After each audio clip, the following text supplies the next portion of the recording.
Thank you so much, Tony, and thank you, self-help community. It's so great to see your faces, to meet you, and to, be talking to so many of you where this practice has really had its birthplace. I already see in the chat, it looks like some folks have had experience or know or practice social prescribing. So that's great and excited to talk more about that. Yeah, amazing. So you're kind of in the middle of the book tour or coming to the end of the book tour, but back at home for the week. That's right. Yes, home for me. I'm in my hot, hot, hot New York apartment right now, in Brooklyn, New York. And I was telling Tony before the call started that this is the first week I've been home really since the books come out. It's just been a lot of travel, a lot of bookstores. I was abroad for a little bit, which was really nice. So it's nice to be back, and it's also nice to be here virtually with you. Yeah, I mean, I know we don't love online, and when we're talking about social prescribing, we'll be talking about getting offline. But it is magic, isn't it, the way we can meet and connect like this? So, Jules, what does a day in your life look like Mm. generally when you're not promoting a book? Yeah. Wow. Well, that feels like a lifetime ago. But a general, I would say, day in the life looks like waking up. I try to get up around 7:30 a.m. I'm actually really embarrassed. I usually pour it in a cup, have enough, class and dignity to do that, but I have some cold brew. And I usually really try to get sunlight early in the morning, whether it's a walk or a run or even just a walk to get more coffee. And then I I work remotely at a nonprofit called the Solutions Journalism Network, where we're trying to work with journalists and newsrooms to report more solution stories. I live alone, but I fortunately live in a neighborhood where there's so much to do. I live right next to a park. So sometimes I will go and play volleyball there after work, or we'll just meet up and read with some friends. And yeah, I would say that's a pretty typical weekday of the life. And has your life changed much since writing this book, since researching the book? Because as a city girl, it sounds like you do have a lot of community, and we're going to be talking about that quite a lot, like a lot of community already. But I know New York isn't famous for its greenery, but Brooklyn maybe. Yeah, it definitely has changed. It's definitely, I think a lot of people when they hear about social prescribing, which we'll define in more detail shortly, it's very intuitive. Like nobody I think could possibly argue that movement and nature and art and service and a sense of belonging are bad for our health.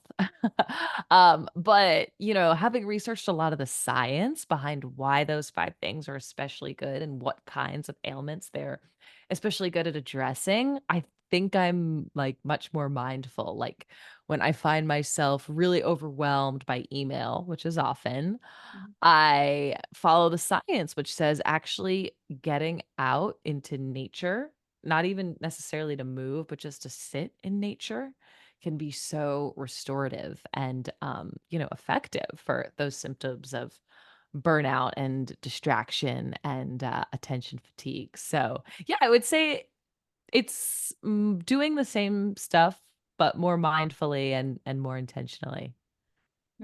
Yeah, I love that. I don't know, in the UK during lockdown, there was this meme. You guys will probably remember it, some of you guys, and it was kind of like going on a stupid walk for my stupid mental health.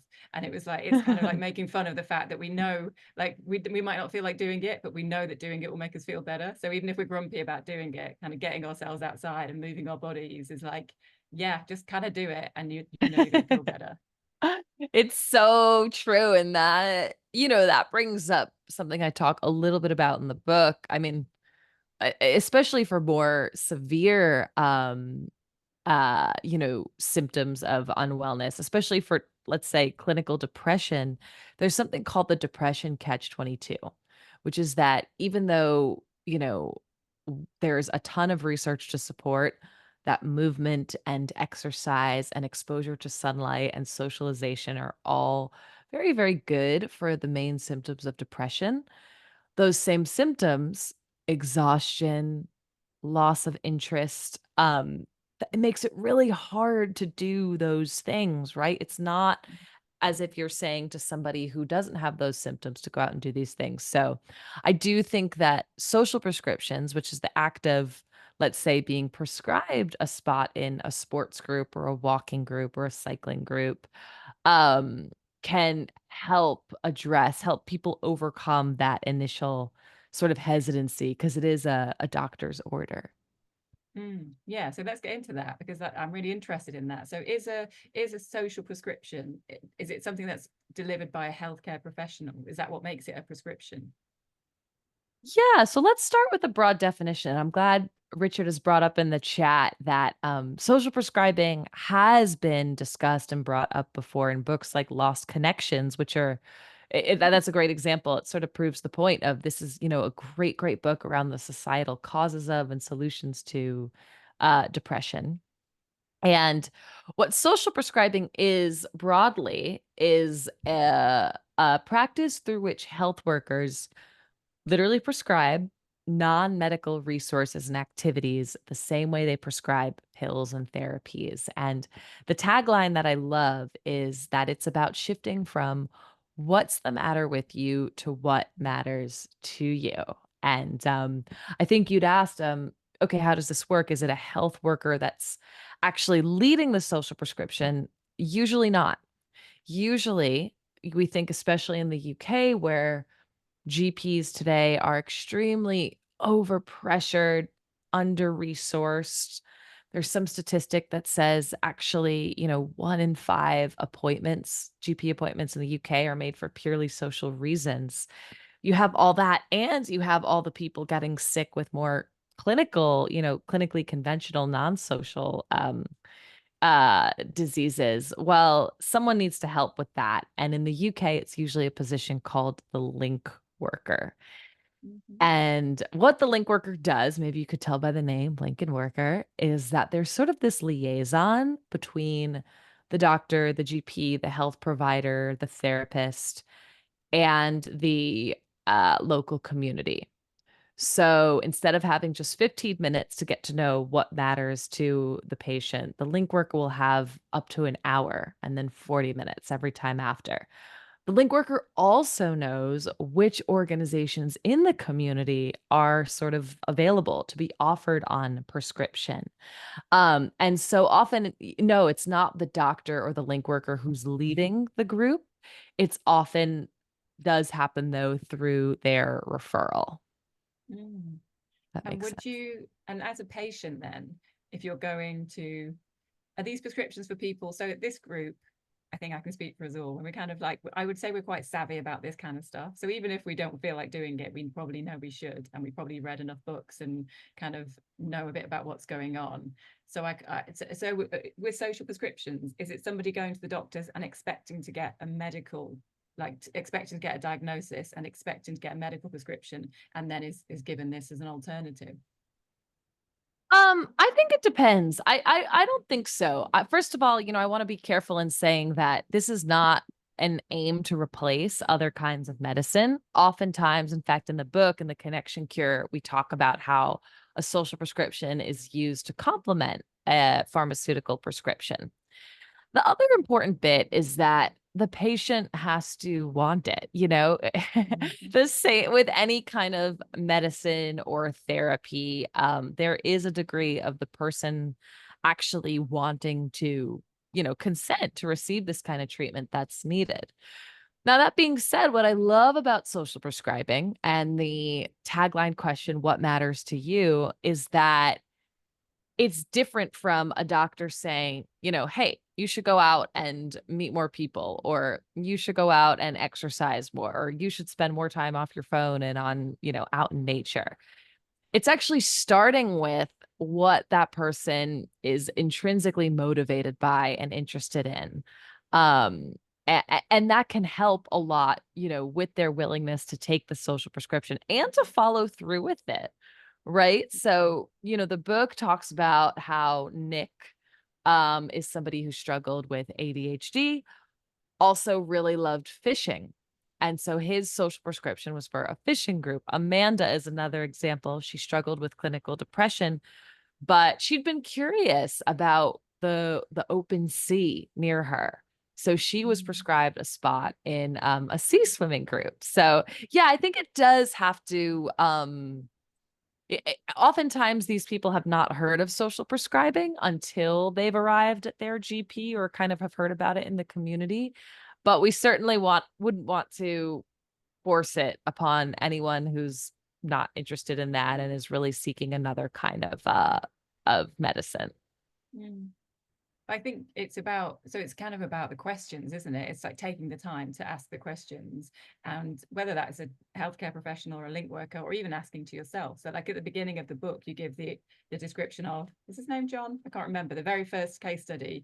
And there's three kind of healthcare professionals, I suppose, ask him questions. And the question he has like kind of a mystery ailment or mystery pain. And it's the first question is, what Mhm. was going on in your life when this happened? I think the second question is, do you have everything you need, like from a kind of safety, food, that kind of point of view? And then the third question is like, what did you used to love to do? And it's like, and those questions, if we all ask those questions to ourselves, we're going to come up with some kind of interesting answers, probably.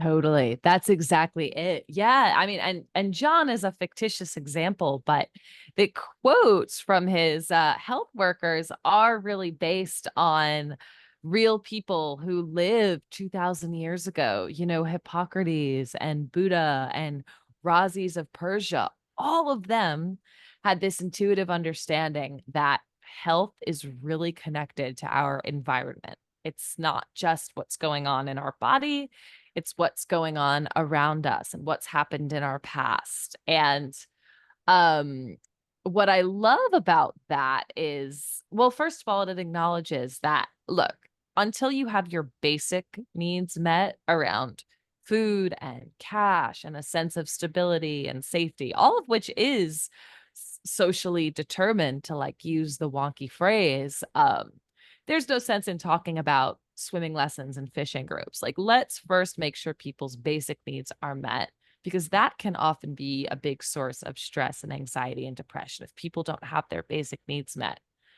But then to reference something you said earlier, maybe in our pre-call about like Maslow's hierarchy of needs, it's getting back to the, okay, once we have our basic needs, what comes next? What can we do to bring us closer to our sense of purpose and joy and self-actualization?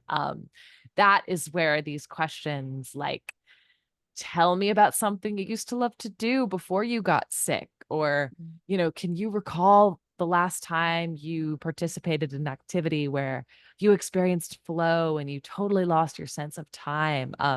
Those are the kinds of questions that health workers can and should and are starting to ask to arrive at really effective treatments. Mm. And you say in the book, or at least some people have said about the book, if it's proof that if you change your environment, you can change your health. And I think that is kind of like it's like really powerful, isn't it? It's very empowering. And this whole project kind of kicked off for you. I think the pandemic was a massive impetus for this, wasn't it? So can we talk a bit about that, and about how maybe social prescribing has it increased since then, or is interest in it increased at least? Mm, definitely. Yeah, I mean, the pandemic was sort of a natural starting point for this because, even before the pandemic, the UK especially has been really active in describing loneliness as a public health issue. In 2018, you all appointed a minister of loneliness even. And then the pandemic happened, and actually all of us got a taste of what loneliness is, I think. And really important here, loneliness is not the same as isolation. I think Johan Mm. Hari also talks about that. It is the desire for more meaningful connections, right?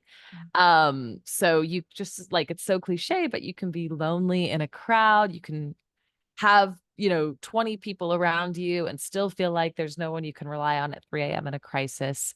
So yeah, that became more pervasive during and after COVID. And also the stress and uncertainty of COVID. It's rarely just one thing. It's COVID actually introduced a lot of the things that many of us deal with on a day-to-day basis. And if we look at the rates of, different ailments before and after COVID, anxiety went up, depression went up, loneliness went up, ADHD diagnoses went up.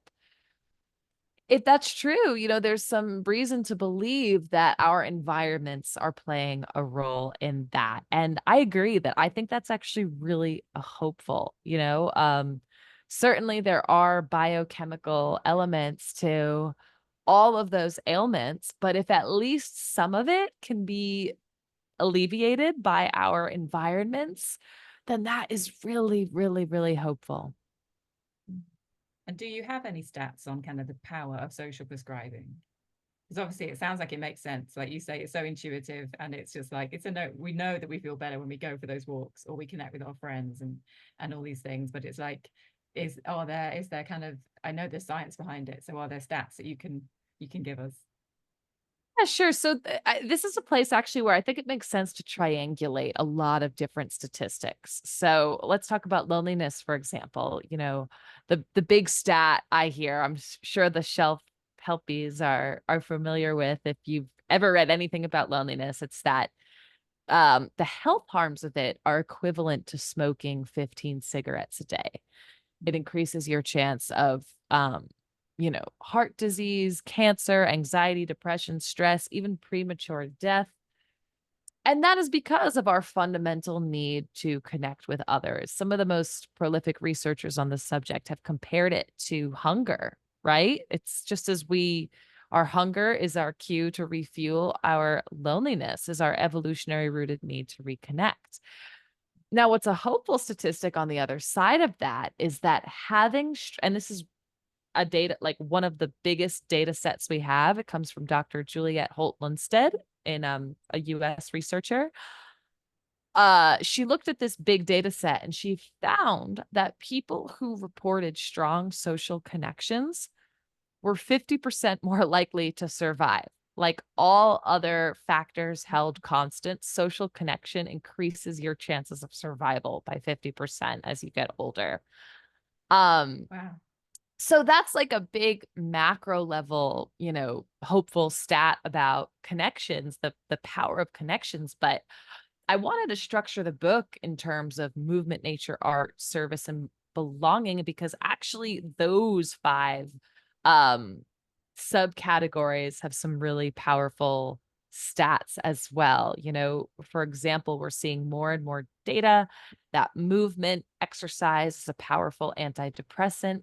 We're seeing more and more data suggesting that exposure to nature is really powerful for, I was getting at this earlier, but like restoring our attention, calming us down, helping us focus.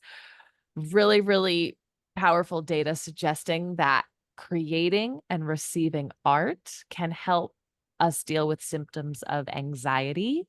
So for all of these things, and this is how I structure the book, they have, these sort of documented health gains, whatever ailment comes up. And I also think though that, let's say you heard those stats and you think, I'm feeling a little anxious, but actually nature feels like a better social prescription for me. There's data for that too. Like this is just happens to be where most of it is concentrated, but none of these five things you can do are bad. Yeah. And Yeah. did you, these five headline prescriptions then, is this what's been identified by the people doing the research, or is it this is your research? Because the book is really your kind of adventures around the world, meeting people who are living this and prescribing it, right? Yeah, it came up. I sort of get into this in sorry, in part two, where I go to some of the 32 different countries that have experimented with social prescribing.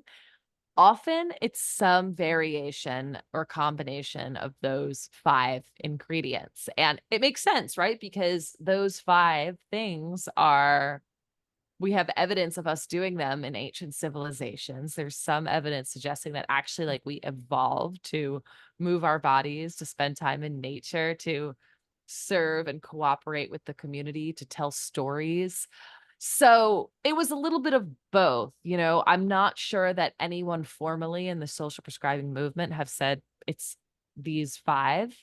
But to me, based on what I've understood about what the sort of rollout has looked at in different places and what the most data supports, it tends to be around those 5.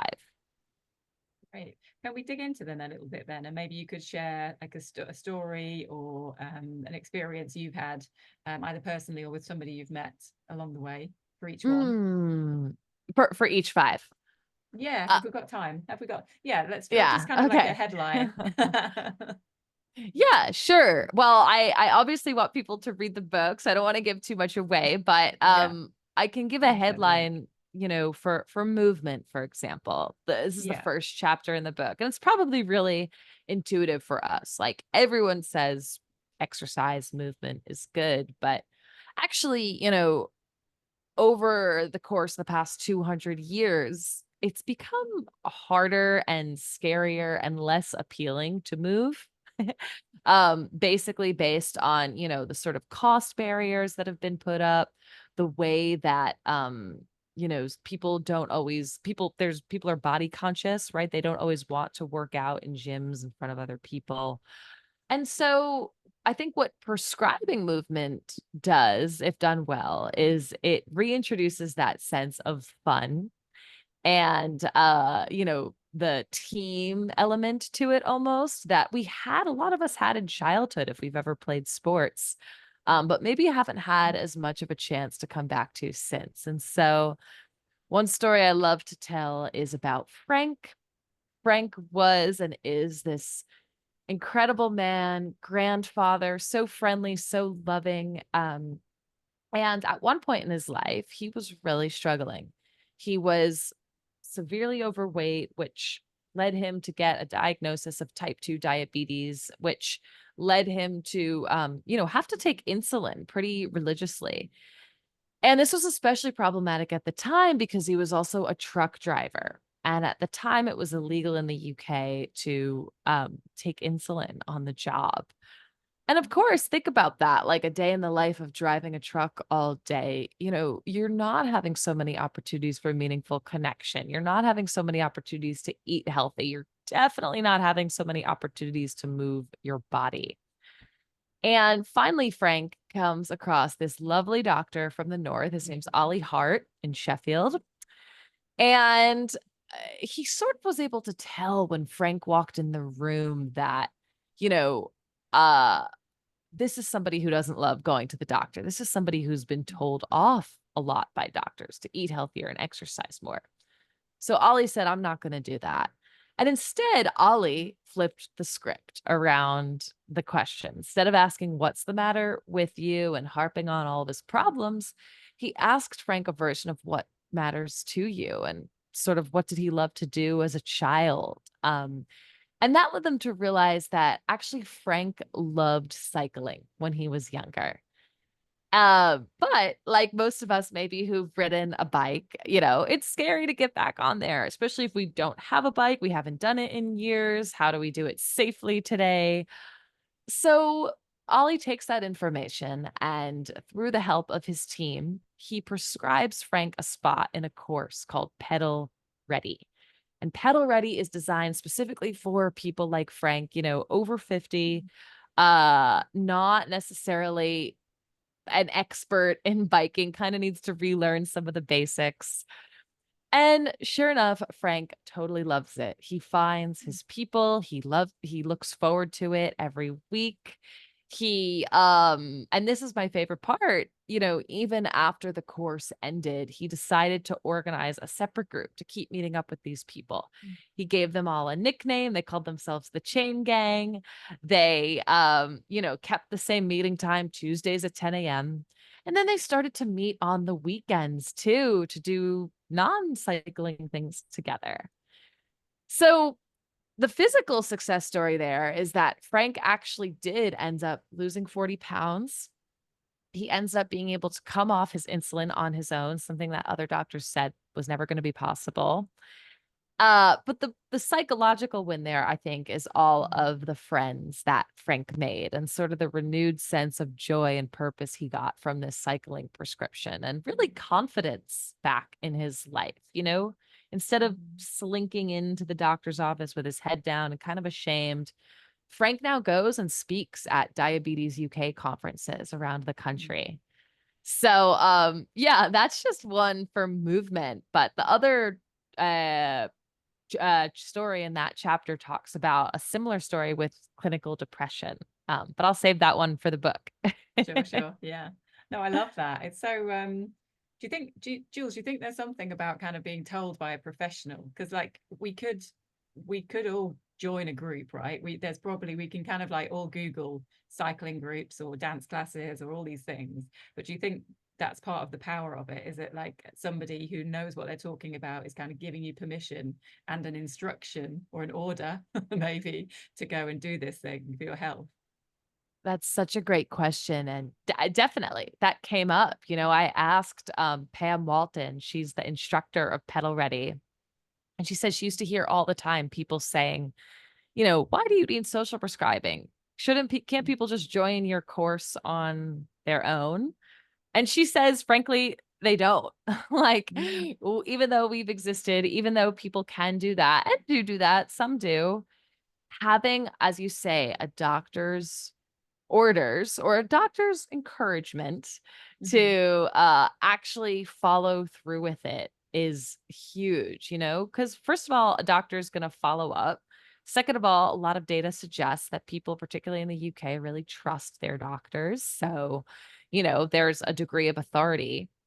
And I think what's exciting is that even beyond, you know, the doctor's orders, what got Frank to keep coming back was the other people in the group. mm, And yeah. all of us maybe who've been part of a group know that. Like if we don't show up or we're thinking about flaking or whatever it might be, like we actually sort of feel a sense of responsibility to the others in the group. And everybody feels that, which is what, you know, makes a group a group. So I think it's a Mhm. combination of both of those things.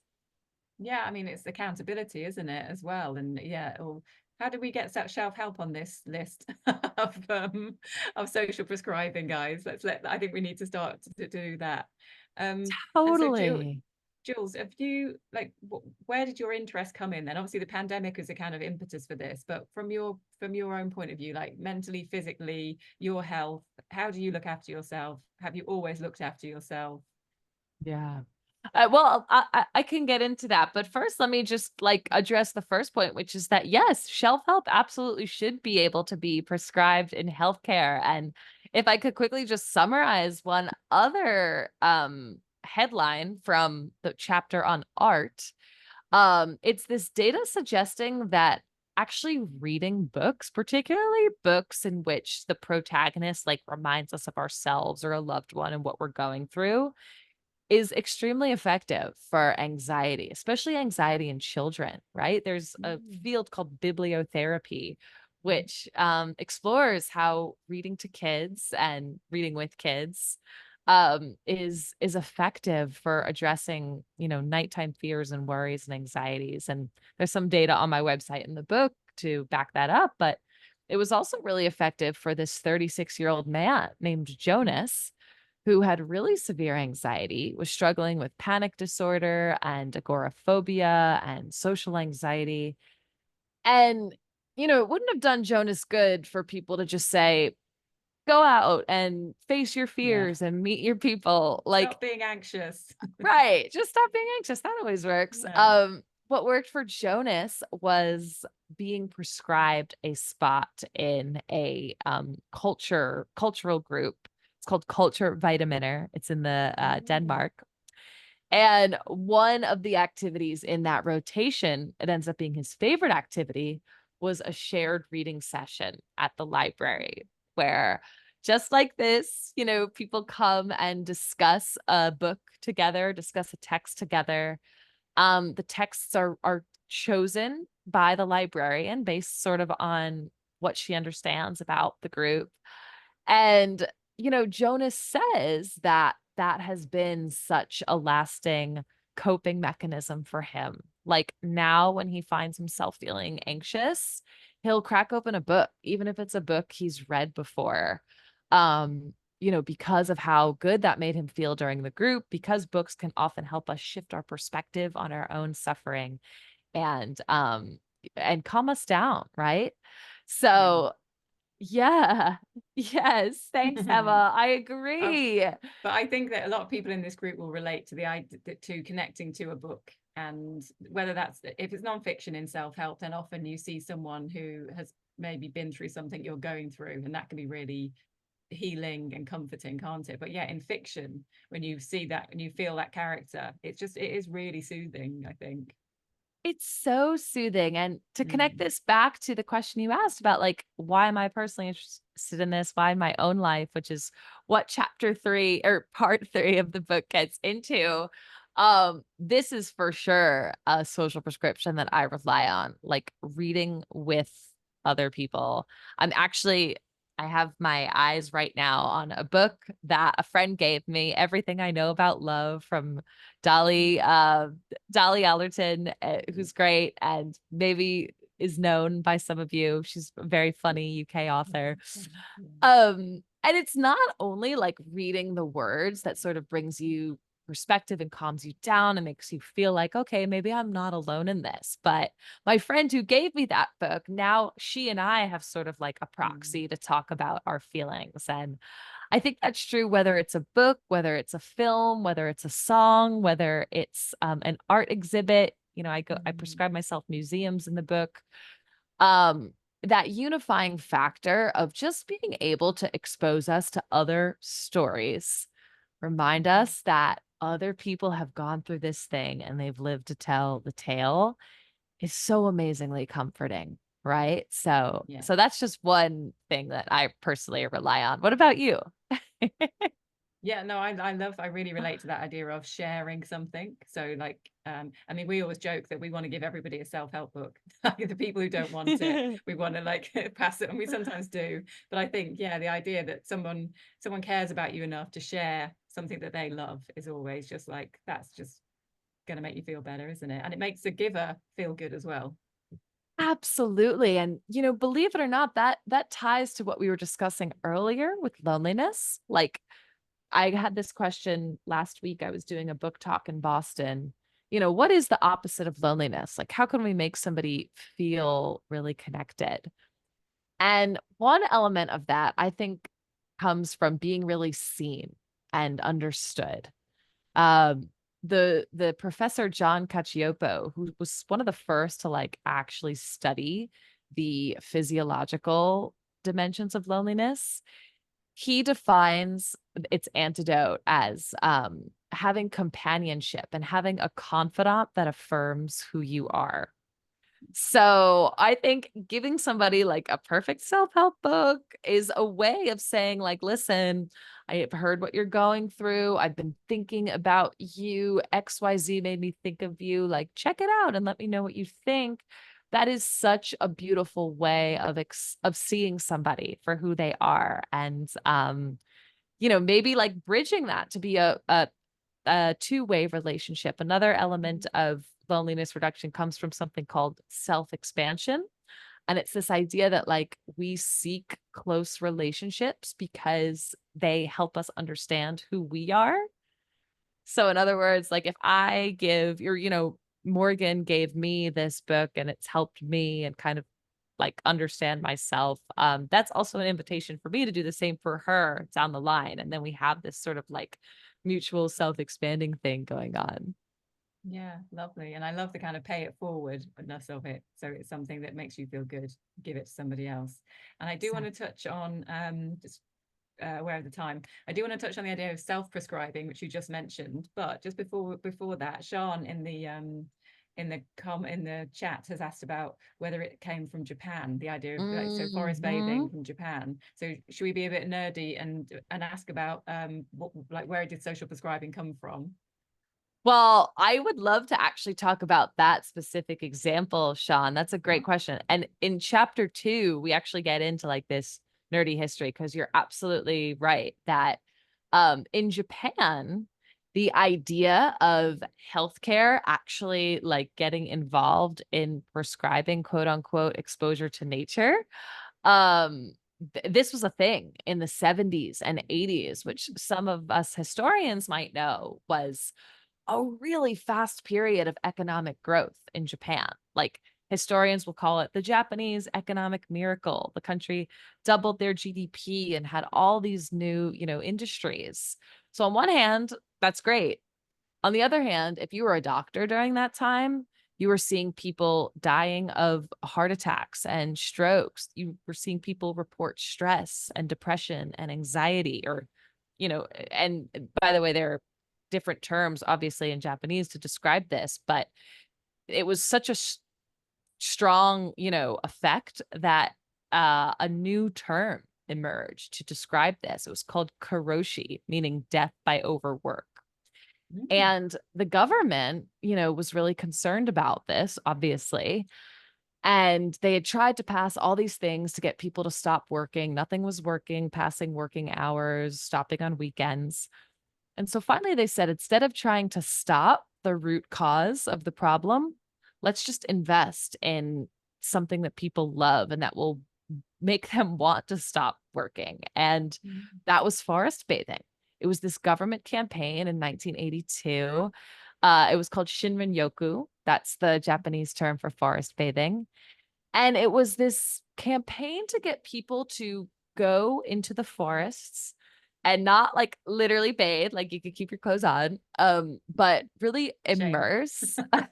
Right. But like really immerse with all five senses. So your sight, Mm. your sounds, your touch, your smell. And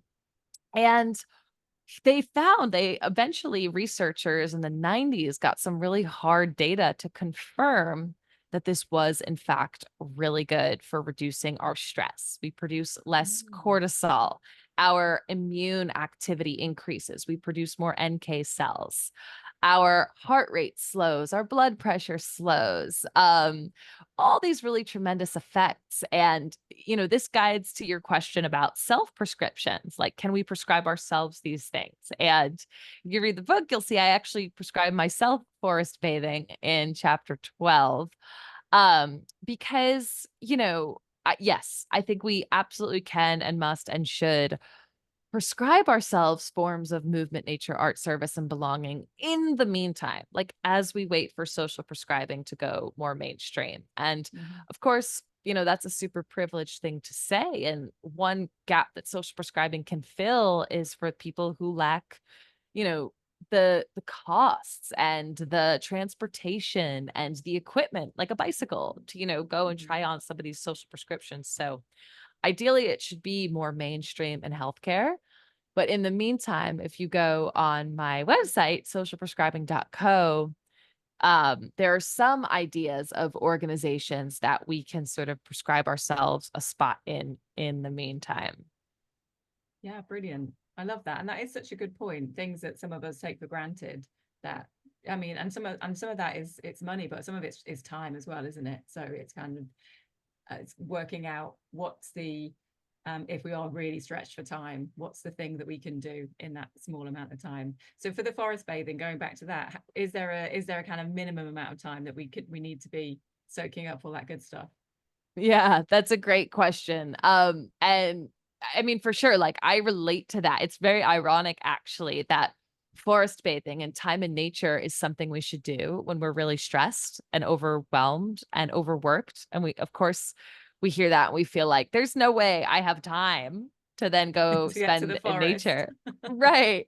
And so, what I like to say is actually be patient with yourself, be kind to yourself, and know that exposing yourself to nature doesn't even have to be a forest, doesn't have to be for the full 2 hours like in forest bathing. Even if it's just 30 minutes in your local park, that is actually an investment in your future attention. Like, just as people Mm. say, don't work when you're really tired, like take a nap because, all that work you're doing when you're exhausted is going to be such poor quality anyway. You'll be more efficient when you're rested. The same is true of nature exposure. So yeah, I think we do what we can. And there's a great website in the US called Park RX that helps you sort of write yourself a prescription and stick to something reasonable, both in terms of time, both in terms of location, in terms of frequency. Um, I think with anything, it's just about taking those steps to make sure that we actually do it and like don't write it off as a nice to have, but actually as essential for our health as eating well and sleeping. Mm. Yeah, it's prioritizing it, isn't it? It's like understanding the importance, and I think if when you talk about something in the idea with the idea of healthcare, then it's like it is really important. If we're going to take on if we take on meds, if we're doing our stretches like the physio says, then we also kind of need to prioritize this where possible.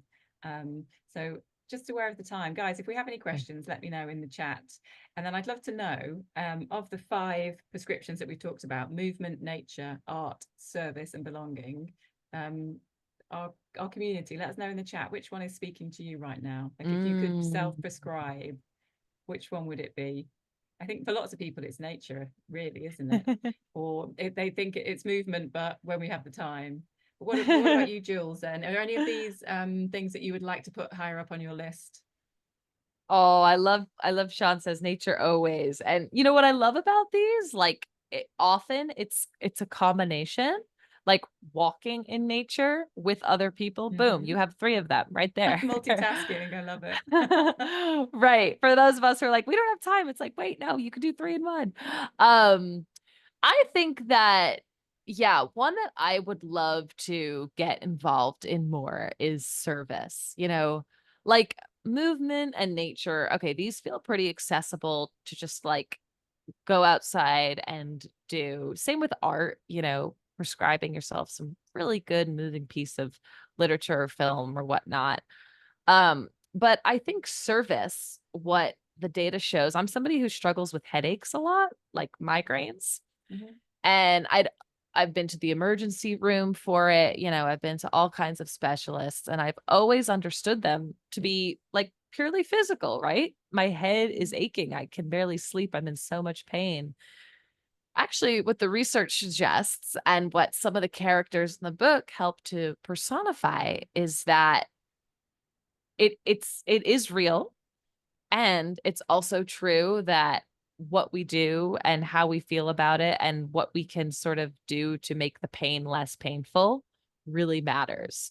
In other words, it can be linked to some, repressed anger or frustration. And actually, what we do when we immerse ourselves in some cause for another person is that we kind of forget about our pain for just a little bit there. Mm. And that sounds, probably really unbelievable to anyone who's ever dealt with chronic pain or migraines, whatever it might be. Um, but one, surprising piece of data that I love that comes from Dr. Ellen Langer. She's known as like the mother of mindfulness. I'm sure she's been in lots of your book I don't know selections her. before. No. Oh, really? She's I put it so on the good. list.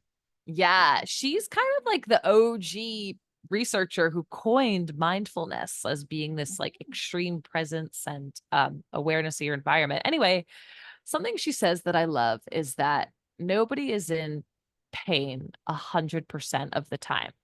And it's probably really easy for us to think about like, okay, what are we doing when like our pain feels more painful? Like if we've hurt our knee, obviously we shouldn't be doing squat jumps. Um, but she invites us to think, what do you do when your pain feels less painful? I was just texting with a friend this morning who struggles with chronic pain. And she was telling me, she loves golfing. And I said, "How has it been? Have you still been able to golf?" And she says, "When I'm out there golfing, I'm not in pain." Mm. And you think that's interesting, right? Because this is a physical activity, you're bending over, but it's when she stops that she's in pain. And it's not as if, she's pulled a muscle or it's related to her golf injury. It's because her environment, I think, has shifted. And anyway, that was a really long-winded way of saying that I would like to prescribe myself more service, more volunteering, more getting involved in my beautiful community garden. I just have to like physically be here more. Yeah. that's the thing, isn't it? When you have an unpredictable timetable, some of the things are a bit more difficult.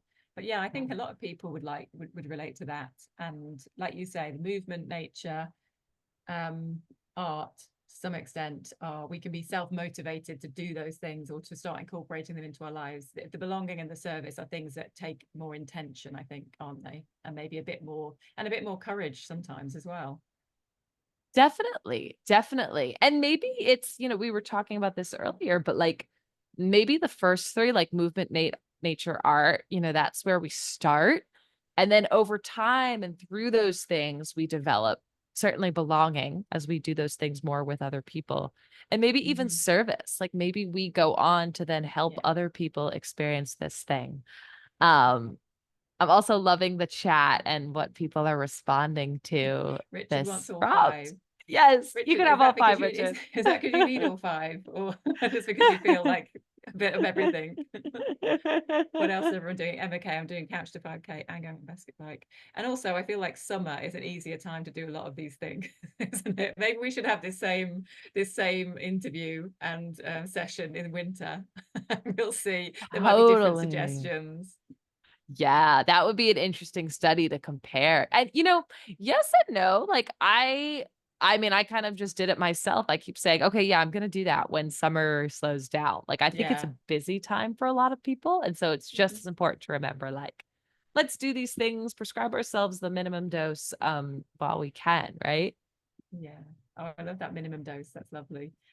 So you know a little, quite a lot about the UK, because I think most people who've got on tonight are British members.